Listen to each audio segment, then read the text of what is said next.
Ayo salam dulu sayang, salam dulu. Assalamualaikum warahmatullahi wabarakatuh. Waalaikumsalam warahmatullahi wabarakatuh. Adik namanya siapa? Miftahu Alfiyatur Rahmah. Panggilannya? Alfi. Alfi. Alamat rumahnya mana? Ngiloilo. Hah? Ngiloilo. Ilo-ilo? Sana loh, Bah. Mana? Gunung, Bah. Sawah gitu kok. Gunung. Hah? Kalau malam nggak kelihatan. Oh, gunung sana. Terus ke rumah Mbak E. Oh, omai sampean berarti nang dhuwuring gunung. Nggih. Ini sampean sampai sini tadi gelundung dari gunung berarti. Enggak. Lah katanya omai gunung. Pakai motor. Oh, pakai motor. Nggih. Alfi kok ngacung duluan, kok angkat tangan duluan, pengen apa? Pengen sarung. Pengen Sama pengen resort. apa? Sama pengen resort. Sama pengen apa? Resort sama doa Abah. Oh, pengen ridho. Minta doa apa itu ujiannya bisa nilai 100. Amin. Alfi, emang sekarang kamu lagi ujian? Nggih. Sekolahnya ten pundi sayang? Min 3 Ponorogo. Min 3 Ponorogo. Ujiannya berapa hari? Kok ngitung dulu? Sekarang udah dapat berapa hari ujiannya? 5. Udah 5 hari, ya wis tak doain nilainya bagus. Tapi harus belajar. Nggih. Kelas berapa Alfi? Kelas 3. Kelas 3. Nggih. Alfi kesini sama siapa? Ayah. Ibu juga ikut? Mboten. Ten pundi ibu? Kerja. Loh, ibu kerja ten pundi? Taiwan. Oh, ibu kerja ten Taiwan. Alfi sama ayah. Nggih. Alfi punya kakak enggak? Mboten. Adik? Mboten. Ya mboten, wong ibumu tidak di rumah kok. Ya nanti ibumu ketemu sama Abah. Abah insya Allah nanti tanggal 28 mau ngaji di Taichung di Taiwan. Jadi akhir bulan ini nanti Abah ke Taiwan. Dari Taiwan langsung sambung ke Hong Kong. Dari Hong Kong Jakarta terus Bali. Terus pokoknya bolang. Ibumu namanya siapa? Namanya ibumu siapa? Ibumu yang di Taiwan itu loh namanya siapa? Namanya sinten? Siapa? Okriyanti. Okriyanti. Ya iso tak golekane. Okriyanti, ibu Alfi. Alfi, sekarang misalnya ini ibumu lagi nonton, kamu pengen ngomong apa sama ibunya yang di Taiwan? Ini nonton kok ibumu. Ayo ngomong. Bu. Aku cinta ibu. Pengennya ibu di Taiwan terus apa pengennya ibu pulang? Pulang. Segera apa nanti-nanti? Segera. Nah kalau belum dapat duit gimana? Ya udah berapa ya? Udah pada 2 tahun loh. Udah berapa nggak pulang? 2 tahun sampai. 2 tahun nggak pulang ya? Enggak. Ya udah nggak apa-apa. Alfi cita-citanya pengen jadi apa nanti? Hafidhah. Hafidhah? Tepuk tangan, tepuk tangan. Alfi, sekarang udah mulai menghafal belum? Belum. Belum. Tapi ngaji Qur'annya sudah sampai juz berapa? Juz 11. Juz 11? Bener? Nggih. Kamu baru kelas 3 loh, masa ngajinya udah sampai juz 11? Tapi masih drill jilid juz 1. Enggak apa-apa, coba sekarang dibaca. Contoh saja, surat pendek, ayo coba. Terserah kamu mau baca surat apa. A'udzubillahi minasyaitonirrajim. Bismillahirrahmanirrahim. Mic-nya agak didekatkan, mic-nya. Wal fajr walayalin ashar. Kamu nggak usah lihat gambarnya kamu di situ. Terus wasyafa'i wal watr. Wal laili idza yasr. Hal fi dzalika qasamul lidzi hijr. Alam tara kaifa fa'ala rabbuka bi'ad. Irama dzatil imad. Ya cukup, keren, tepuk tangan, seneng aku. Alfi, kamu tadi memang pengen dipanggil sama Abah? Enggak, dari lama. Udah dari lama? Enggak. Kenapa kok pengen dipanggil sama Abah? Enggak apa-apa. Kok nggak apa-apa? Emang Alfi suka ya sama Abah? Iya, fans. Buktinya apa kalau Alfi fans sama Abah? Apa buktinya? Subscribe Subscribe. channelnya. Channel YouTube-nya udah di subscribe. Apa namanya channel YouTube-nya apa? Apa? Anza Channel. Anza Channel. Makasih ya. Berarti kamu termasuk subscribernya aku. Lama? Udah lama. Subscribe-nya udah lama. Udahlah. Udah nggak apa-apa. Kamu tadi angkat tangan itu sebenarnya kamu mau tampil apa? Kan anak-anak yang dipanggil sama Abah itu mau diperlihatkan satu prestasinya, dua dicari potensinya, biar jadi contoh untuk anak-anak yang lain. Kayak ini tadi kamu baca Qur'annya bagus, baca Qur'annya fasih, seneng Abah. Terus kamu tadi rencananya mau tampil apa? Pidato sama sholawatan. Kamu bisa sholawatan? Bisa. Coba sedikit, ngajinya tadi sudah tartil, sekarang sholawatan. Ayo coba. Alfi, kalau pegang mic gini, di depannya gini, jangan di bawah sini, kalau di bawah kurang, gitu, ayo. Mugharam, qalbi bi hubbika mugharam, ya Mustafa al mukarram, ya Rasulullah. Udah langsung jamalak. Jamalat ma fismi, masafit mislu ain, asar fuadi widadi badrit tuja yasin. Dah cukup, baru kelas 3 loh ini. Sekarang pidato, bahasa Jawa apa bahasa Indonesia? Bahasa Indonesia. Bahasa Indonesia, yuk, ayo. Salam dulu. Hah? Salam dulu. Ya iyalah, salam dulu kalau mau pidato. Hadapnya ke sana, biar lihat jamaah. Assalamualaikum warahmatullahi wabarakatuh. Waalaikumsalam warahmatullahi wabarakatuh. Yang terhormat Kiai Anwar Zahid atau Aba Anza serta para jamaah yang berbahagia. Pada kesempatan ini saya akan menyampaikan pidato yang berjudul Adab kepada kedua orang tua. Cocok. Kenapa saya memilih judul ini? Karena saya sangat mencintai kedua orang tua dan saya sangat prihatin melihat situasi dan kondisi zaman sekarang yang begitu memprihatinkan. Padahal orang tuamu di Taiwan. Banyak anak-anak disuruh malah menyuruh, diperintah malah membantah. Contohnya anaknya sekarang pakai jilbab warna hitam. Ya apa enggak? Kalau disuruh malah merintah. Ya apa enggak? Ayo lanjut sayang, lanjut. Pekerjaannya hanya ruhut, citopul, cuma ngerumpi-ngerumpi, makan-makan, dan kumpul-kumpul. Betul apa betul? Betul. Apa singkatannya tadi? Ngerumpi-ngerumpi, makan-makan sama kumpul-kumpul, apa singkatannya? Pekerjaannya hanya apa? Ruhut, citompul, cuma ngerumpi-ngerumpi, makan-makan, dan kumpul-kumpul. Betul apa betul? Pekerjaannya ruhut citompul katanya. Ngerumpi gue makan kumpul-kumpul. Ayo lanjut sayang, lanjut. Jangan ya dek ya. Kok jangan ya dek? Masuk tua-tua iku adekmu. Bukan. Ayo lanjut sayang, maaf ya, ini Alfi memang sengaja tak godain. Saya pengen tahu kekuatan hafalannya seberapa. Itu memang kalau tak godain kayak gini kan dia bisa bingung. Apa tadi lanjutannya ya? Ayo lanjut.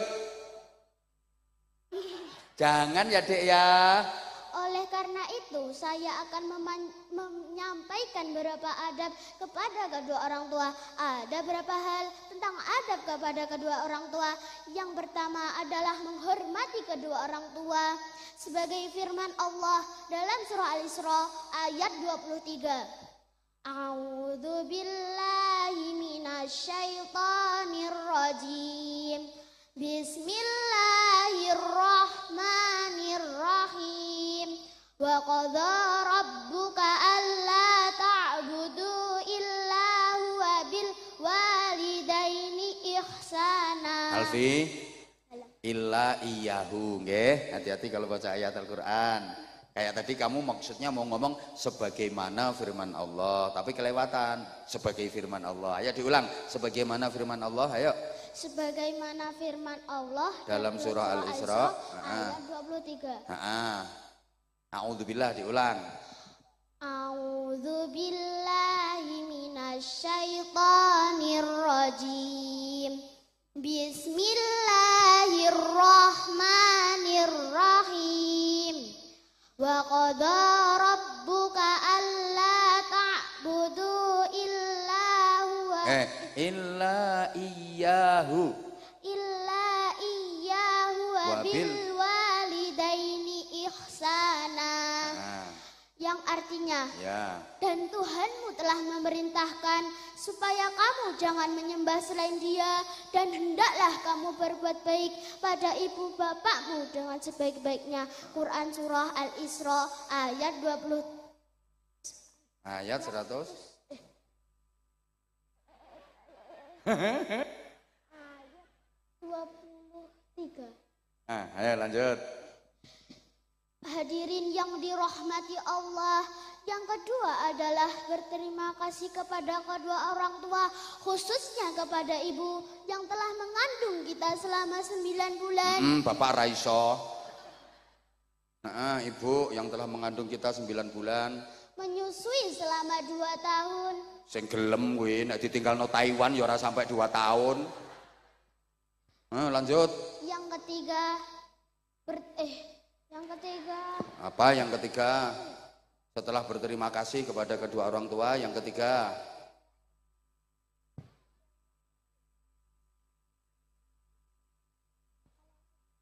Yang ketiga, kalau kita mau menjadi anak yang salih-salihah, maka kita harus selalu berbakti kepada kedua orang tua. Karena Rasulullah SAW bersabda, ad-du'a asyiratul mu'minin. Doa itu pedangnya orang-orang mukmin. Dah cukup sekian, ditutup. Cukup sekian yang dapat saya sampaikan. Ada pantonya apa enggak? Enggak ya, ditutup. Cukup sekian yang dapat saya sampaikan. Billahi taufik wal hidayah wal inayah. Wassalamualaikum warahmatullahi wabarakatuh. Waalaikumsalam warahmatullahi wabarakatuh. Tepuk tangan. Wah, ini mentalnya udah bagus, hafalannya lumayan bagus. Terus belajar ya nak ya? Nggih. Belajar terus. Kamu mau hadiah sarung? Mau. Sarungnya cap apa? Mangga. Kamu kok tahu sarung cap mangga, tahunya dari mana? Sering nonton. Oh, sering nonton. Ini tak kasih yang spesial yang ada fotonya Abah Anza series. Ya, buat Alfi. Lihat itu ada fotonya Abah enggak? Baliknya. Ada. Nah, comel. Maksudnya cowok melas. Itu batik keren, bagus, bisa dipakai cowok, bisa dipakai cewek. Ayo kamu promo sarung mangga, bisa enggak? Ayo. Sarung mangga, ayo. Sarung mangga, sarungnya Abah Anja. Kalau enggak pakai sarung mangga, enggak bahaya tak?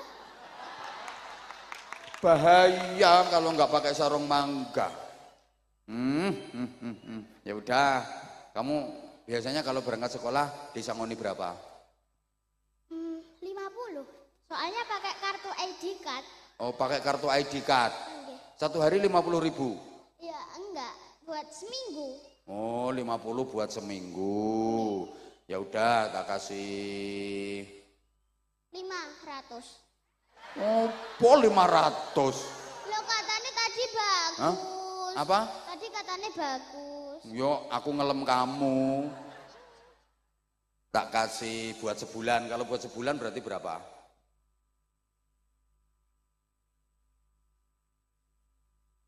300 toh.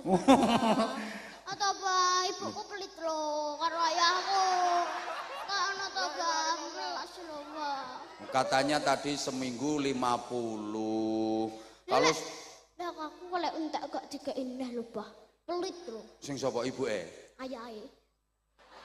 Wah, ayah kok pelit. Ayah lo dikirimi terus sama ibumu. Yang pelit ibu apa ayah? Gak jadi.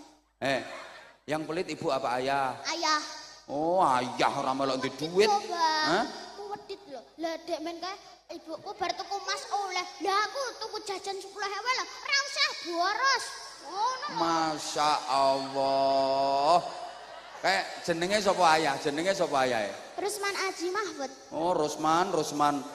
Aja ngono Pak Rusman, ngesake iki bocah pintere kaya ngene kok. Wek. Wong ibuke wae lek tumbas emas oleh.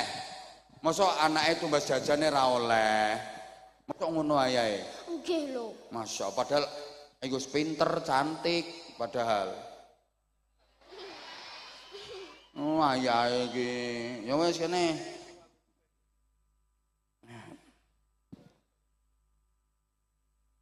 Seratus. Halo, Pak. Hah? Tiga toh, Pak. Please toh, Pak. Ayahku ibu wedit loh, Pak.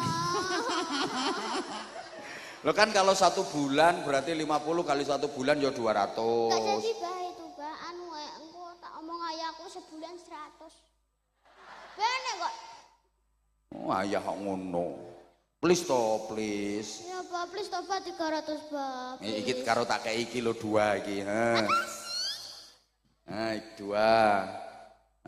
Karo 200. Nah, makasih. Rezeki nomplok. Rezeki anak soleh aku. Anak solihah. Nah, niku. Ayo setengah-tengah 250 ya. Ya. Iki pertengahan iki jenenge. 250. Makasih, semoga rezekinya lancar. Amin. Panjang umur. Amin. Tambahi lagi. Tambahi 20 mau enggak? Mau. Nih tambahi 20. Yes. Loh 300 karek kurang 30 engko njaluk Pak Rusman kae. Coba pelit wong e. Pelit. Pak Rusman, anak pintere gini, anak cantiknya gini, apa tak ambil anak aku? Kamu mau enggak jadi anakku? Alfi. Bener? Seneng mana jadi anaknya Pak Rusman sama anaknya Abah? Dua-dua nih.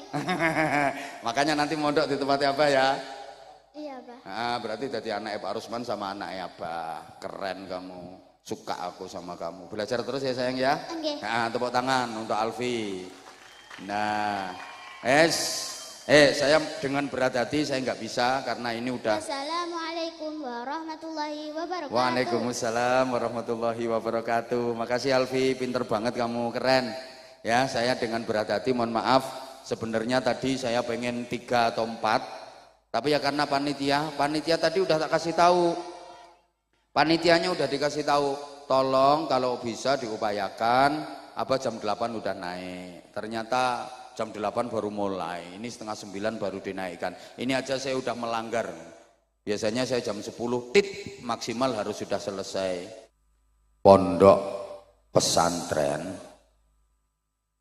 ini berasal dari 2 kata, pondok dan pesantren. Kalau diuraikan, pondok itu sesungguhnya bahasa Arab. Adik-adik kalau buka kamus, ada lafadz funduk, fa, nun, dal, qaf. Bacaannya funduk. Tapi karena lesan Jawa ya diambil enaknya pondok. Itu artinya hotel. Jadi kalau nanti sampeyan ke Mekah, mudah-mudahan semuanya bisa ke Mekah, juga Madinah, kalau melihat gedung ada tulisan funduk, itu artinya hotel. Funduk Darul Iman, berarti itu hotel Darul Iman.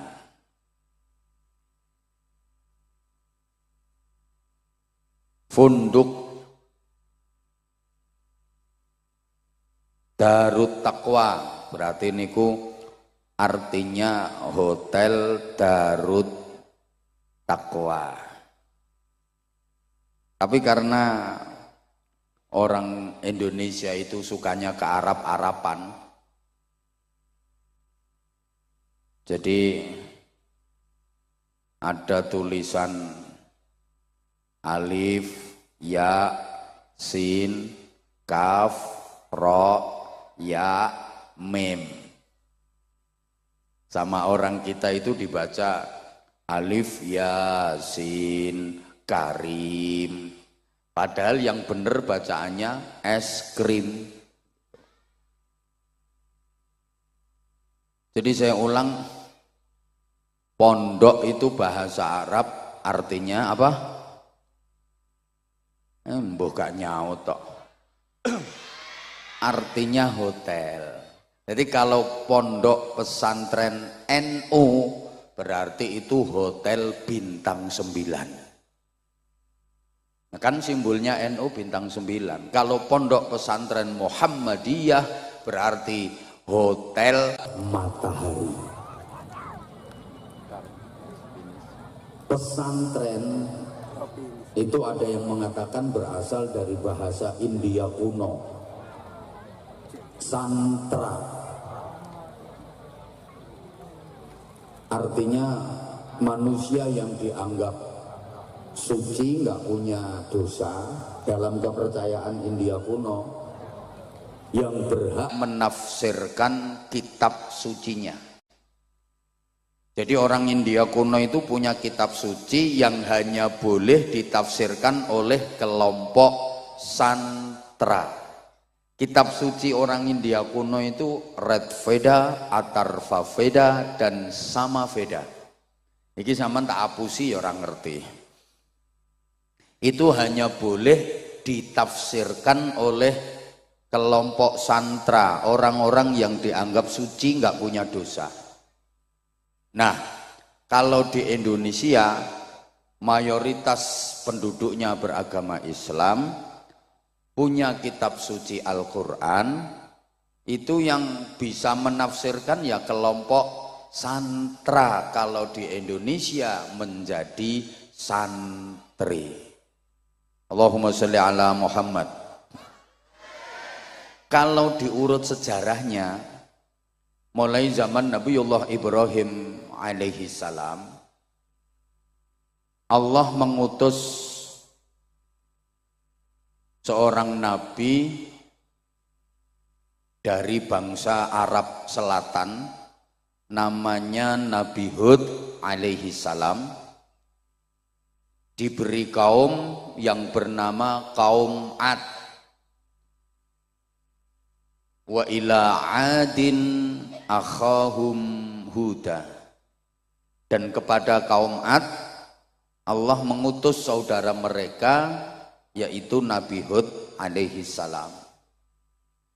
Nah, karena kaum Ad ini nakal-nakal, maka nasibnya dibinasakan oleh Allah.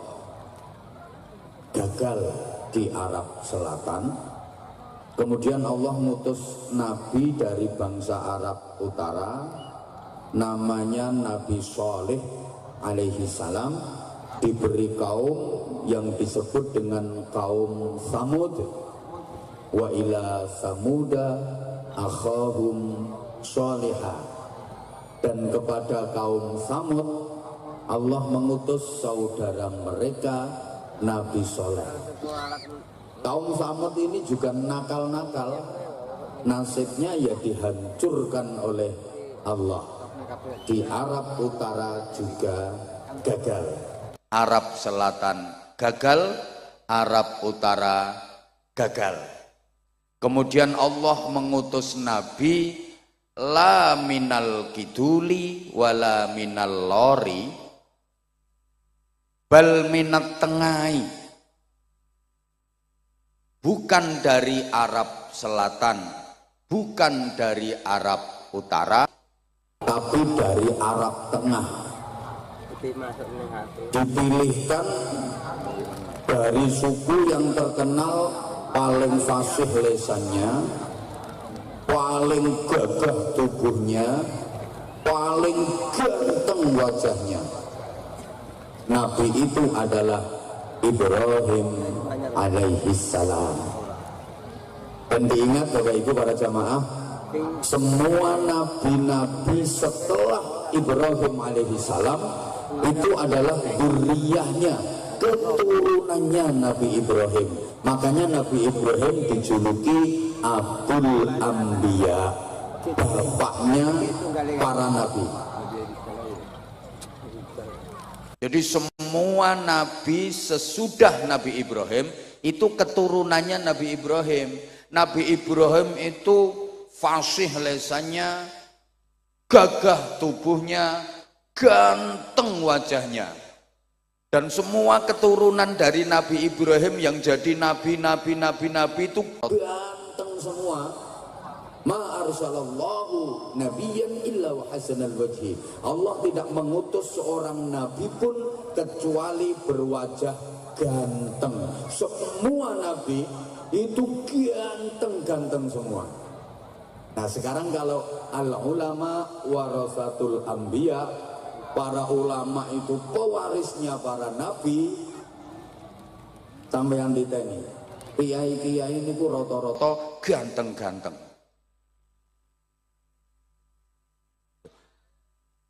Kalaupun tidak ganteng, lek wis dadi kiai, pasti ada aura tersendiri. Silahkan dilihat rai saya. Insya Allah lama-lama belenek. Lah umpama ora ganteng pripun? Nggih mboten napa-napa, wong niku mboten dadi syarat kok. Innallaha la yanzuru ila suwarikum wala ila ajsadikum wala ila hisabikum walakin yanzuru ila qulubikum wa niyatikum. Allah tidak Masjidil Harami ilal Masjidil Aqsa. Sampai sini paham? Dari Nabi Ismail ini melahirkan keturunan bangsa Arab. Jadi negara-negara Timur Tengah itu banyak keturunan Nabi Ismail. Nabi Ishak Israel punya putra dari istri yang bernama Siti Hajar. Putra tersebut bernama Ismail alaihi salam. Oleh Allah diberi pusaka namanya Masjidil Haram.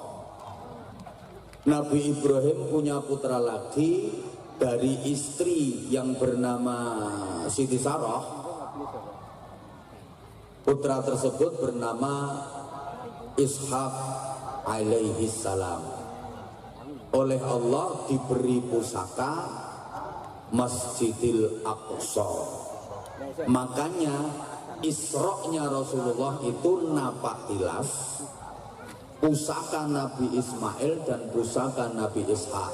Isra-nya Rasulullah kan minal Masjidil Harami ilal Masjidil Aqsa.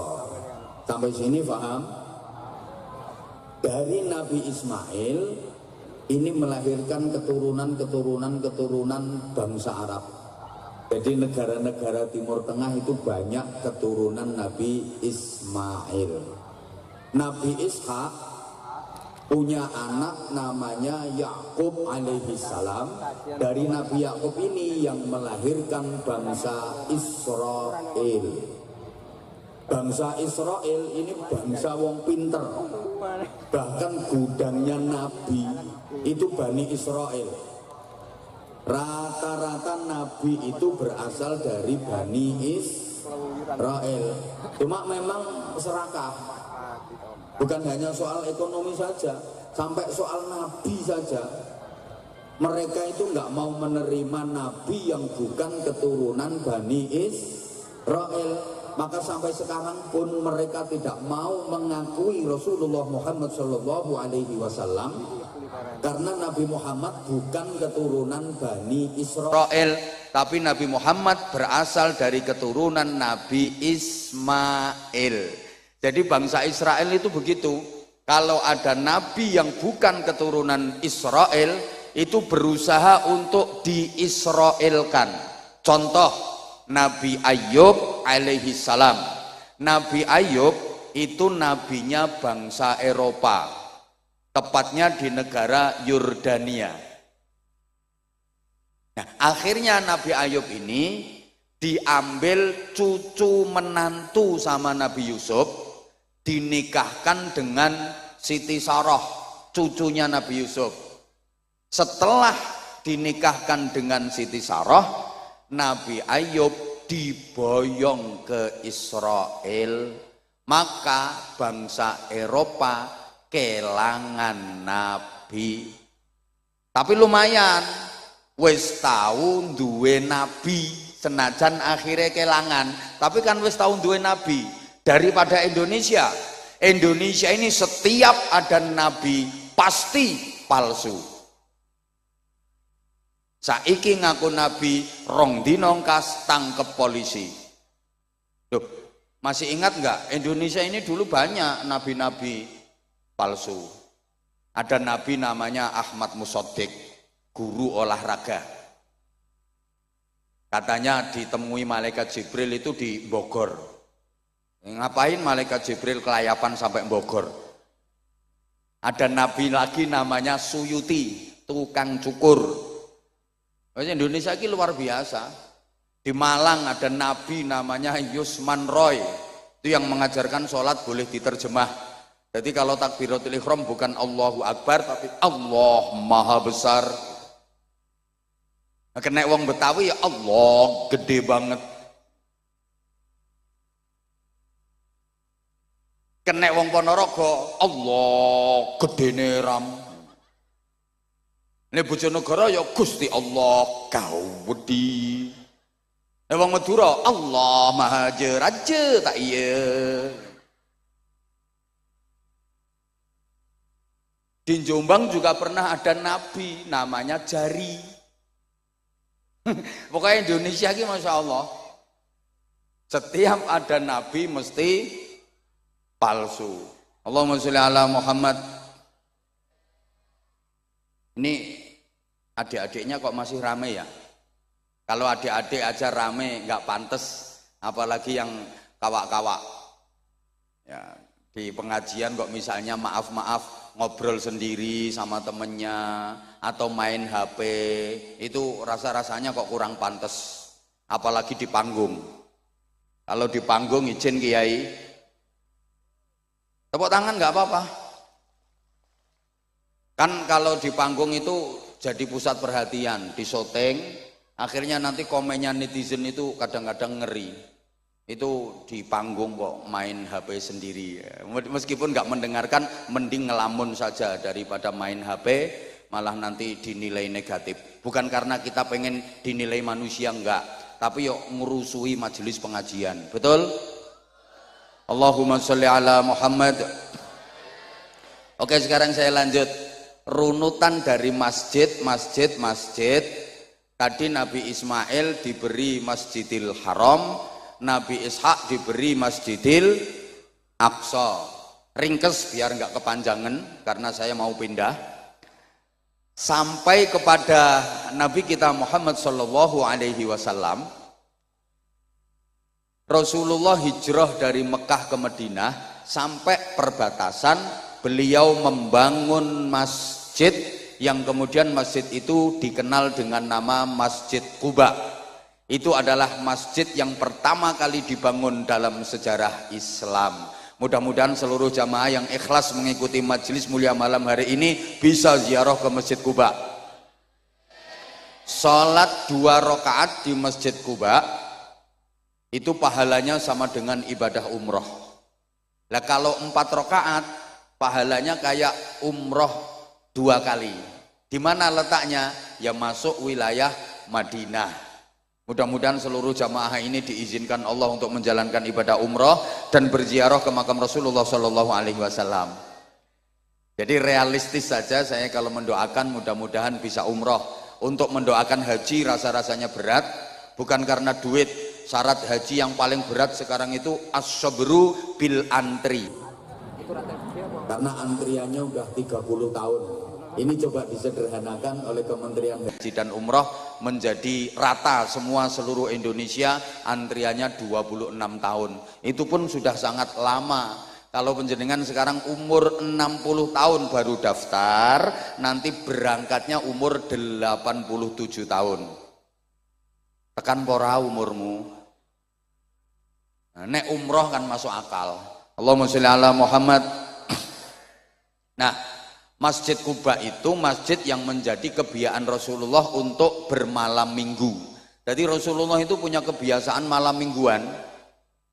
Tapi malam mingguannya Rasulullah Sabtu sore berangkat dari rumah menuju Masjid Quba. imma masyian wa imma raqiban. Kadang-kadang jalan kaki, kadang-kadang berkendara. Dari rumah Rasulullah sudah wudhu, sampai Masjid Quba enggak batal wudhunya, kemudian sholat di situ.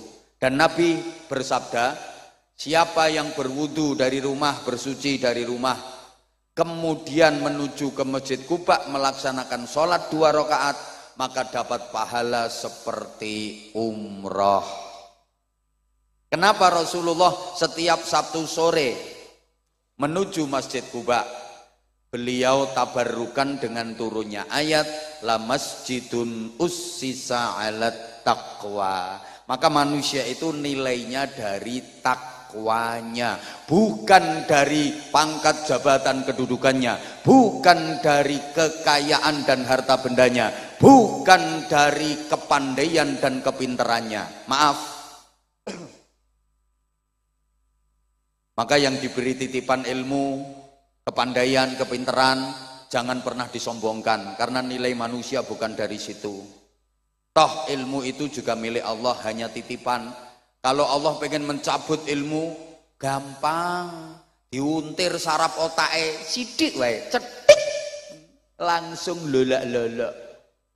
Digawe pikun nilontek ilmune, betul? Ya Allah, sekarang aja koyok pinter-pinter, semua pertanyaan bisa jawab, gak ono yang balik. Ora usah sombong, turu lho wis ora kena dijak takoni. Betul? Demikian pula yang diberi titipan berupa harta, kekayaan, duit akeh, jangan pernah disombongkan. Nilai manusia bukan dari itu. Allah kalau pengen mencabut harta, kekayaan gampang. Sekarang kaya, diwalik grembyang, jatuh kismin. Kismin ki sak ngisore miskin. Nelongso. Ya kalau tadinya miskin jadi kaya, paling-paling kaget. Nah kalau tadinya kaya jadi miskin, stres. Gini apa enggak? Ya Allah, ini didengerin apa enggak ya? Pangkat, jabatan, kedudukan juga titipan Allah, enggak usah disombong-sombongkan. Allah menilai manusia bukan dari di dunia ini kamu pangkatnya apa, jabatannya apa, enggak. Pangkat jabatan ada habisnya kok, pensiun entek, kadang-kadang belum pensiun ada, belum purna aja udah selesai pangkatnya, betul? Nah, kadang ada dititipi pangkatnya sombongin, nek melakukan degek-degek, kesenggol siti nusu-nusu, jangan macam-macam saudara sama saya. Saudara nggak tahu siapa saya, loh lali jenenge dewe. Padahal pangkatnya opo, wakil RT.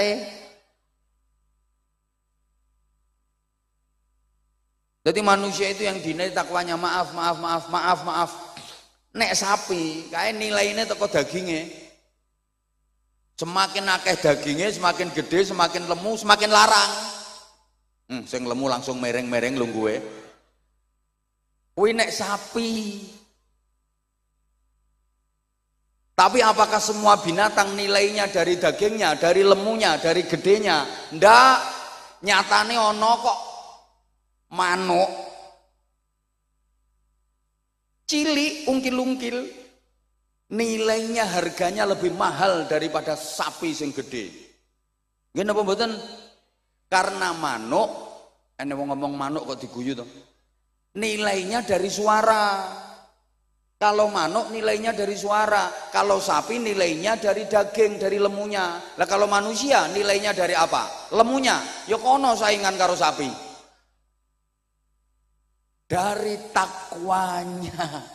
Allahumma sholli ala Muhammad.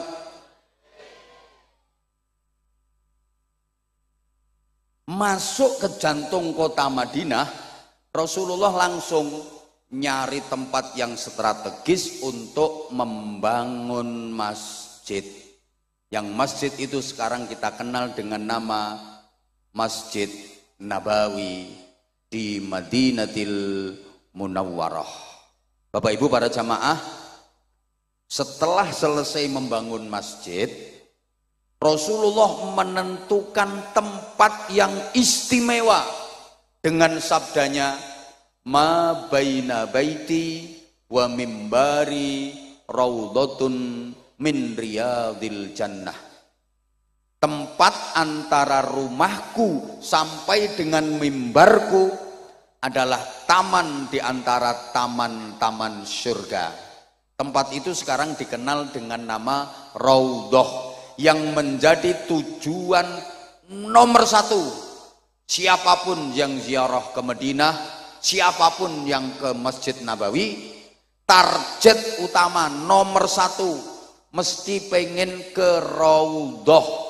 Yang sekarang untuk bisa masuk Raudhah itu nggak sembarangan, harus antri dan pakai tasreh. Kalau nggak ada tasreh atau izin masuk, nggak bisa masuk. Kenapa tempat itu begitu istimewa? Ya karena Rasulullah saja menyebut itu adalah taman surga. Sholat, zikir, berdoa, iktikaf di situ sama dengan berada di taman surga. Masya Allah, rebutan mereka. Nah, kenapa tempat itu yang dinamakan taman surga? Kok bukan semua bangunan Masjid Nabawi disebut taman surga semua? Kok hanya tempat itu yang ukurannya kurang lebih 28 kali 16 meter? Kurang lebih, saya sendiri nggak sempat meteri. Kenapa hanya tempat itu yang disebut taman surga? Kok enggak seluruh bangunan masjid disebut taman surga? Karena di tempat itulah Rasulullah mendirikan pondok pesantren. Di tempat itu Rasulullah mengajar sahabat-sahabatnya, mendidik murid-muridnya. Jadi pondok pesantren itu mulai zaman Rasulullah sudah ada. Modelmu kok kaya ora percaya ngono diomongi. Halo?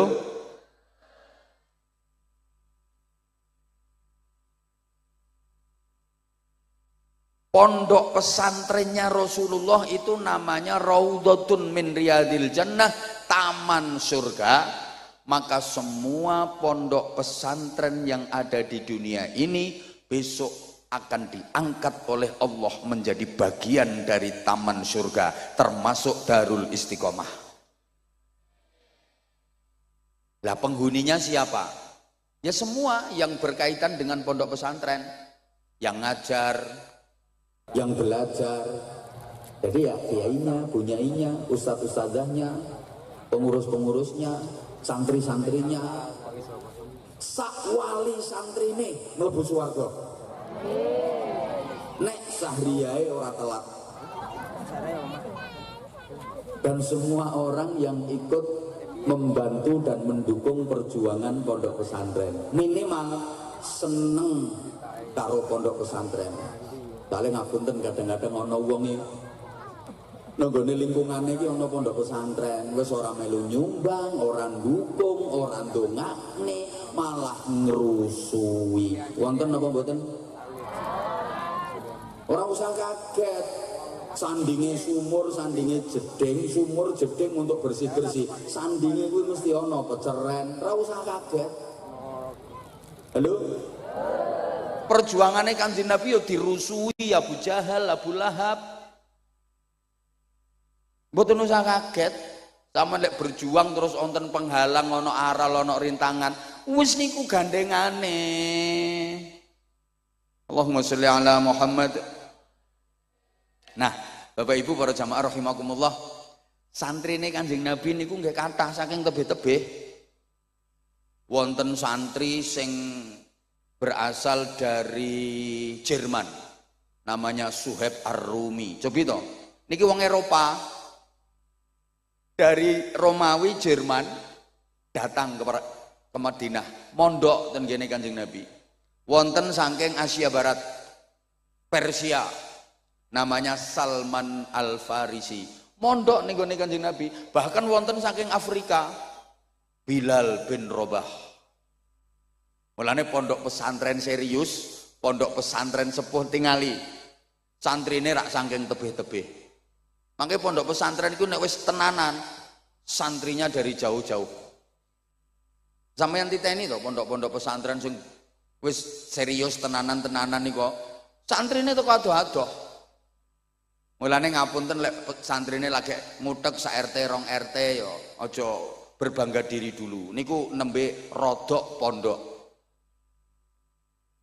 Kiai nek serius niku santrine mesti saking tebe-tebe. Iki ngrungokne ora to wong-wong iki. Saman koyoke ora percaya nek Kanjeng Nabi nggih pondok pesantren. Nggih, sahabatnya Kanjeng Nabi itu ada yang dikenal sahabat Ansor, ada sahabat Muhajirin. Sahabat Ansor itu yang asli penduduk Madinah. Sahabat Muhajirin itu asli penduduk Mekah, hijrah pindah ke Madinah. Nah, ini ada sahabat yang la minal Ansor wa la minal Muhajirin. Bukan sahabat Ansor, bukan sahabat Muhajirin. Ini manggone nonggone teras-terase masjid, nonggone emper-empere masjid. Kemudian dikenal dengan nama Ashabus Suffah, penghuni teras, penghuni emperan. Terus kali Kanjeng Nabi didamelaken godak-godakan. Manggene ten mriku wis ana pondok godakan. Tinggalnya di situ, mondok di situ. Kepala pondok pesantrennya namanya Abdurrahman bin Sakhr yang kita kenal dengan nama Abu Hurairah. Allahumma sholli ala Muhammad. Nah, Rasulullah mengasuh pondok pesantren bersama dengan istrinya yang bernama Sayyidah Aisyah bintu Abu Bakrin Siddiq radhiyallahu anhu. Di antara istri-istri Rasulullah yang diajak ngasuh pesantren niku Sayyidah Aisyah. Makanya Kanjeng Nabi dawuh, sepeninggal Sayyidah Khadijah wafat, Kanjeng Nabi dawuh, inna ahabban nisa ilayya Aisyah wa inna ahabbar rijal ilayya abuha. Wanita yang paling aku cintai di dunia ini adalah Aisyah. Sedang laki-laki yang paling aku cintai di dunia ini adalah ayahnya Aisyah, Abu Bakar Siddiq. Kenapa istri Rasulullah yang paling dicintai Sayyidah Aisyah? Apa karena beliau cantik? Ternyata bukan. Bukan karena beliau cantik. Memang Sayyidah Aisyah itu cantiknya luar biasa. Sampai Rasulullah manggilnya itu mesra banget. Ya Humaira, wahai yang cantik putih kemerah-merahan. Kalau di sini kayak mana ya Aisyah itu ya? Cantiknya ya. Ijen dan ini ya kesempatan saya ya pas gini tok ini dan. Kayak penceng ya ngacung. Masa Aisyah ngono enggak? Saya ndak ada, ini tambah lemu ini. Ndak ada. Saking cantiknya. Tapi bukan karena itu Rasulullah paling mencintainya. Kenapa? Ya karena Sayyidah Aisyah yang diajak ngasuh pesantren karena keilmuan.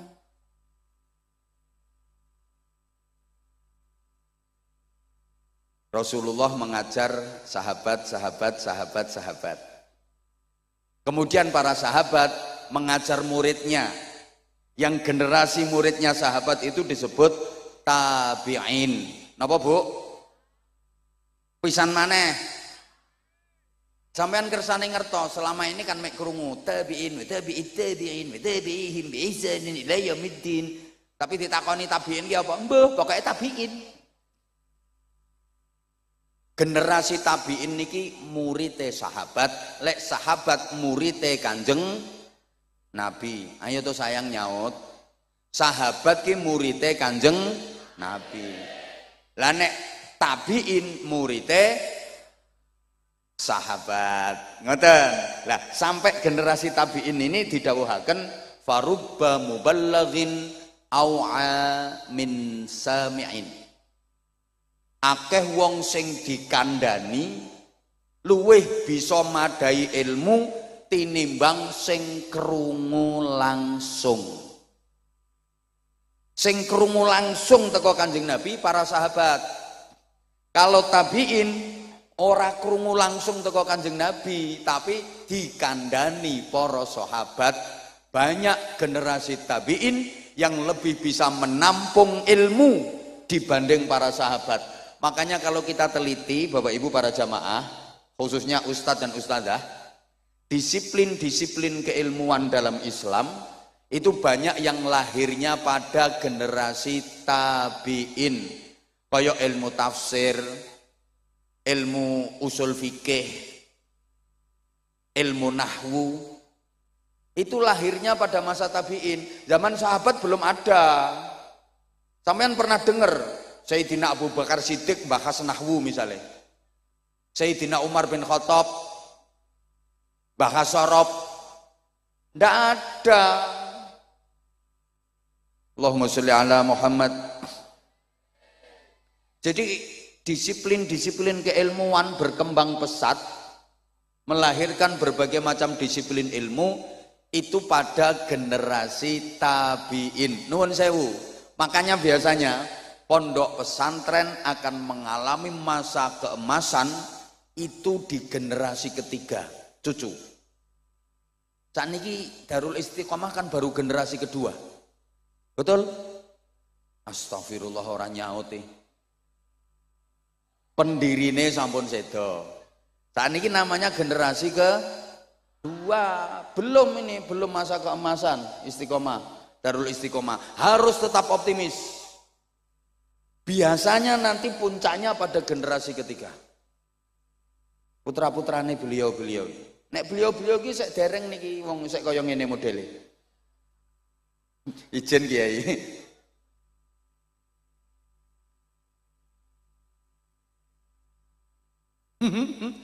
Lho, nggih. Ukurane generasi ketiga. Tapi yang ngono, kalau generasi ketiga ini kok tidak mampu mengembangkan dan tidak dikaderisasi dan regenerasi dengan baik, mengalami masa kehancuran. Nggih, nyuwun sewu radi ngatos-atos para pimpinan dari pondok pesantren. Jadi pertaruhannya nanti pada generasi ketiga. Bahkan banyak yang terjadi perpecahan di pondok-pondok pesantren itu juga pada generasi ketiga. Nggih, mosok ning ngene pondok pesantren ana perpecahan. Piye?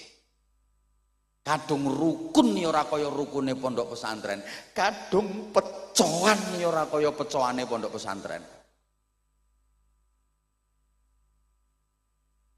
Nggih, kula ngemotake. Halo.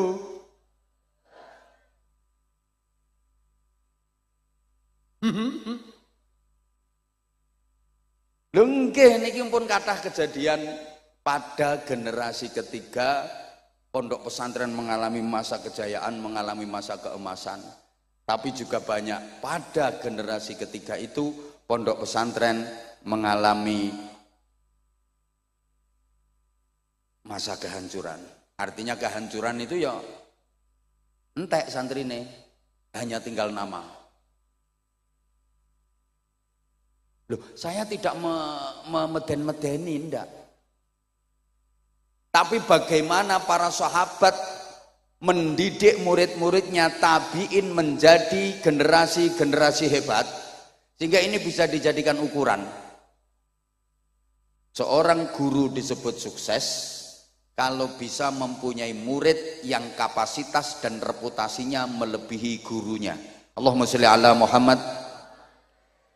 Saya ulang, kiai disebut sukses kalau mempunyai santri yang reputasinya bisa melebihi kiainya. Itu baru sukses. Sama halnya orang tua disebut sukses dan berhasil kalau mempunyai anak yang reputasi dan prestasinya melebihi orang tuanya. Izin, saya bisa dan berani mengatakan ini Pak Kapolsek ya. Bapaknya Pak Kapolsek itu orang sukses karena bisa mendidik dan membimbing putranya, mengantarkan putranya sampai menjadi Kapolsek. Izin Pak Kapolsek, bapaknya profesinya bapak? Bapaknya petani, perangkat desa, petani, tukang dakwah, tukang idak-idak sawah. Izin, tapi bisa mengantarkan putranya menjadi perwira, menjadi kapolsek. Berarti ini yang hebat bapaknya, bukan kapolseknya. Ijen, rasa dikeploki wong sing hebat bapaknya. Nah Pak Kapolsek ini berhasil apa enggak, sukses apa enggak, lihat nanti putra beliau. Nah kalau putra beliau bisa jadi Kapolres, sukses ini Pak Kapolsek.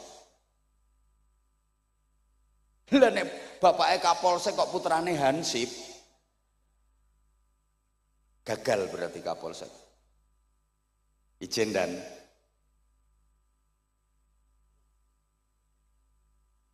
sama. Pak Dan Ramil juga begitu. Yang hebat itu bukan Dan Ramilnya, ayah beliau. Mungkin ayah beliau petani, mungkin ayah beliau pedagang, tapi bisa mendidik, mengantarkan menjadi kapten. Putranya menjadi Dan Ramil. Lah Pak Dan Ramilnya sukses apa enggak? Ya lihat nanti putranya Pak Dan Ramil. Kalau putranya nanti bisa jadi Dandim, nah ini sukses, berhasil Pak Dan Ramil.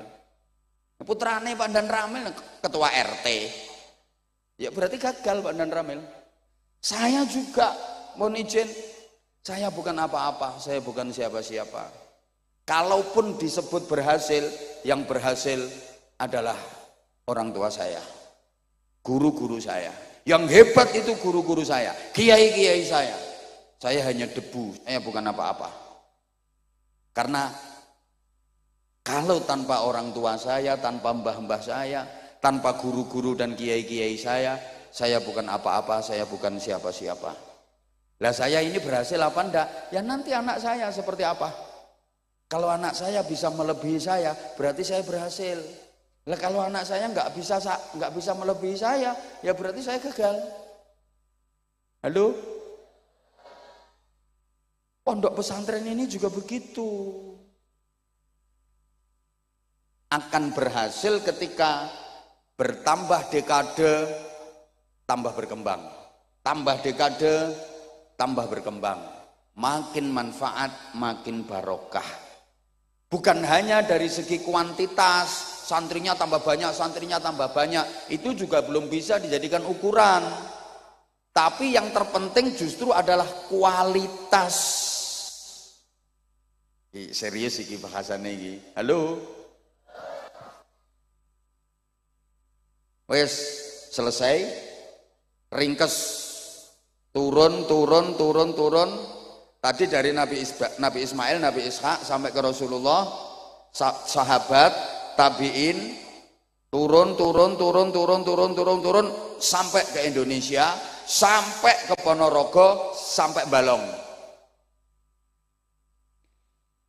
Masuk ke Indonesia ini dibawa oleh para aulia, para ulama sekitar abad ke-14 pasca runtuhnya kerajaan Majapahit.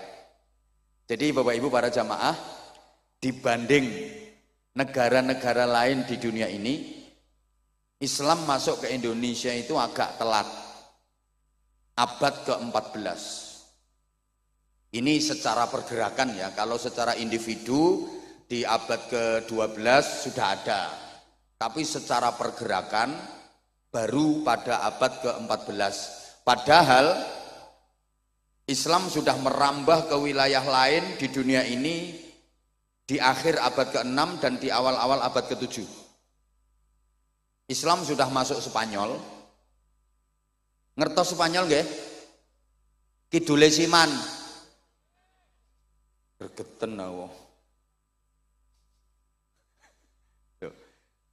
Abad ke-7 Islam udah masuk Spanyol, dibawa oleh Torik bin Ziyad. Makanya adik-adik santri kalau ngaji Nahwu Alfiyah Ibnu Malik, itu karangannya ulama asli Spanyol. Namanya Syekh Muhammad Jamaluddin bin Abdullah bin Malik Al-Jayyani Al-Andalusi. Jadi yang ngarang Alfiyah Ibnu Malik itu orang Spanyol. Bukan orang Balong. Hui.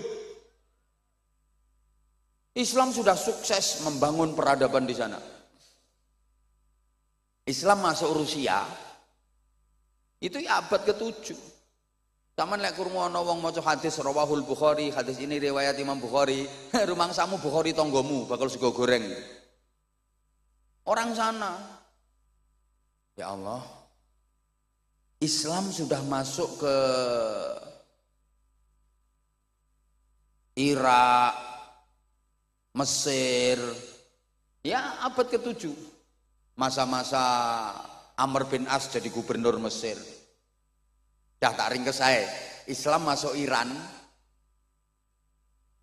awal abad ke-7 yang membawa Abu Ubaidah Ibnul Jarrah.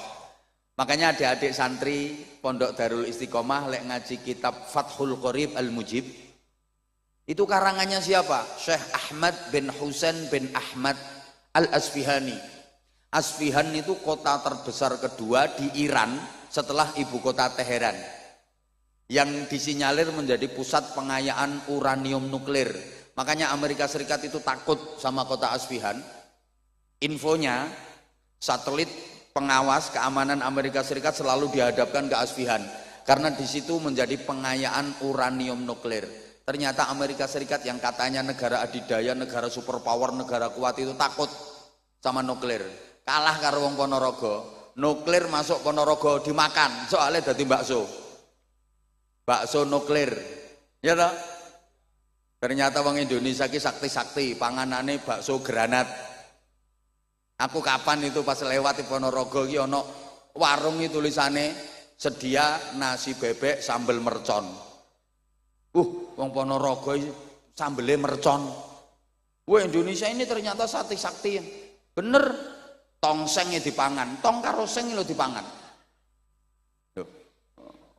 Bocah cilik-cilik, cambalong cilik-cilik doyan molen jajal.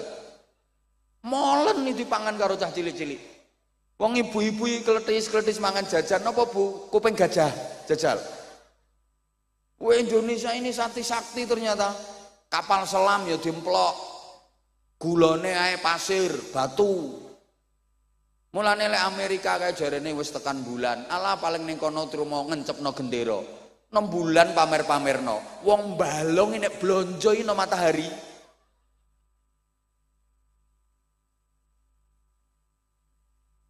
Ya ora kobong kok. Ya Allah ya Karim. Wes. Jadi Islam masuk ke Indonesia abad ke-14 itu dibawa oleh para wali terus sampai masa penjajahan. Nah, ini nanti bagaimana peran ulama, kiai, santri dan pondok pesantren untuk Republik tercinta ini. Pada masa penjajahan, mohon izin Pak dan Ramil, Pak Kapolsek, yang menggelorakan semangat patriotisme untuk melawan kolonialisme. Aduh, kakean isme ini jelas bingung. Moga-moga sing tak omongi paham. Soalnya kita sing tak omongi iki wonge ayu-ayu tapi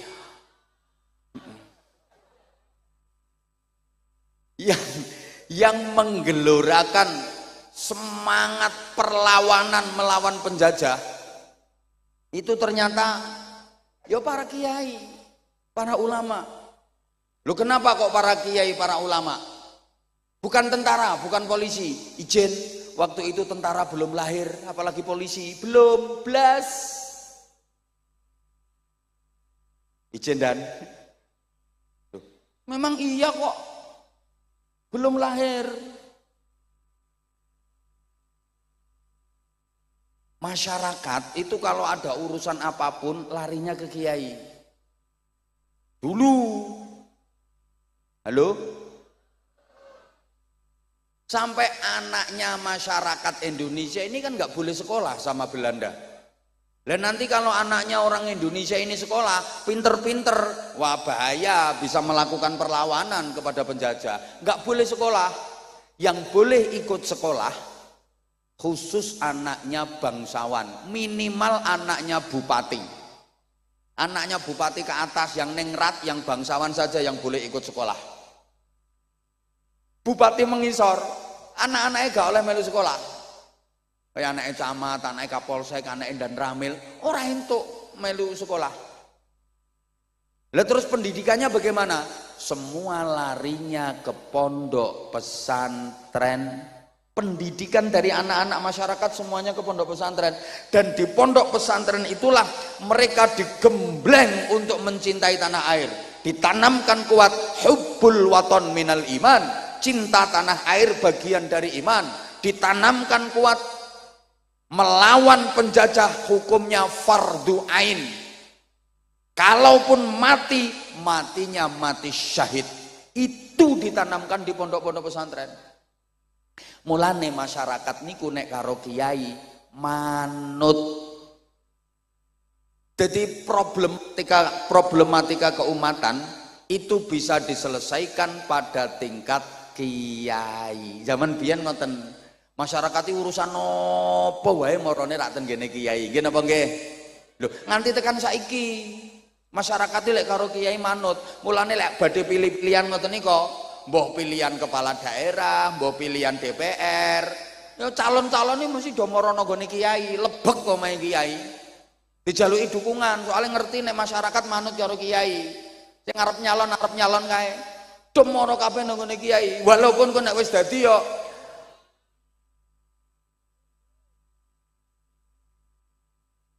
masyarakat ngoten kok. Anak nakal ya mara kiai. Yai nyuwun berkah, anak kula nakal yai. Nyuwun berkah, kene didongani karo kiai. Alhamdulillah waras nakale. No. Yai bojo kula meteng tuwa, pun 11 wulan kok dereng lahir-lahir to yai. Mara kiai njaluk suwuk pendobolan. Terima dikai ngombe banyu kon ngombe karo gebyurne wetenge bojomu ya procot lahir kok ngono. Yai utang kula kathah yai, dek niki wayahe ditagih, kula nyuwun tulung kersane mboten ditagih, kersane sing kula utangi niku mboten nagih. Wis iki wacake ayat kursi mangke lek pas mandalladzi yashfa'u indahu waca sing dawa baru illa biizni. Kae kok meteng-teng kae ketoke utange akeh arep praktek kae.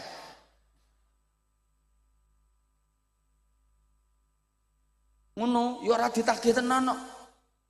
Utang kula kathah yai, nyuwun dongane kersane cepet lunas. Ah gampang, wacake ayat kursi ping 10.000 tanpa ambekan. Lunas sak wong-wonge. Ono apa mawon wong biyen niku mara kiai kok. Yai bojo kula niki kok cerewet ram. Esuk ngomel lawan ngomel, sore ngomel. Kula nyuwun donga sing kena nggo mbungkem cangkeme wong wedok yai. Gampang kae wacake summum bukmun umyum fahum la yarjiun. Ya diparingi padahal kiai ini nembe berarti celatu bojone.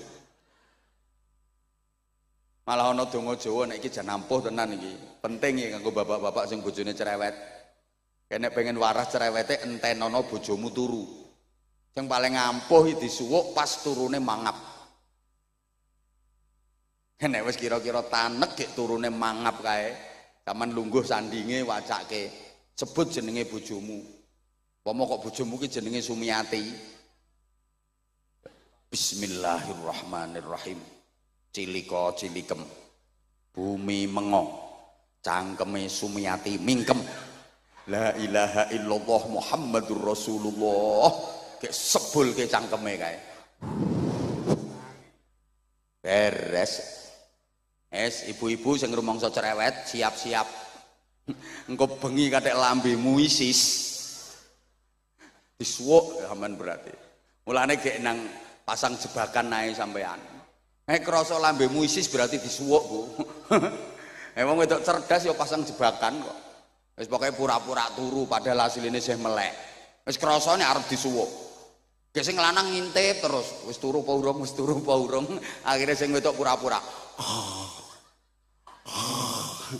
Sing lanang mlebu kamar mlakune jinjit kae.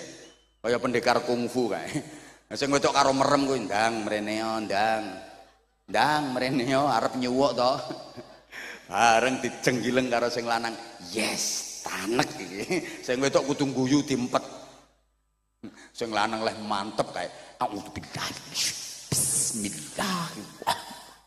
Cilik bumi mengo.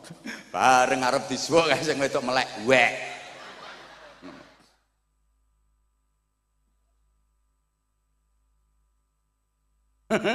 Lho, biyen ngono kok.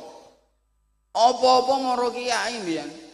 Makanya kiai itu menjadi solusi dari semua problem keumatan sehingga bisa menggerakkan masyarakat untuk melakukan perlawanan melawan penjajahan. Allahumma sholli ala Muhammad.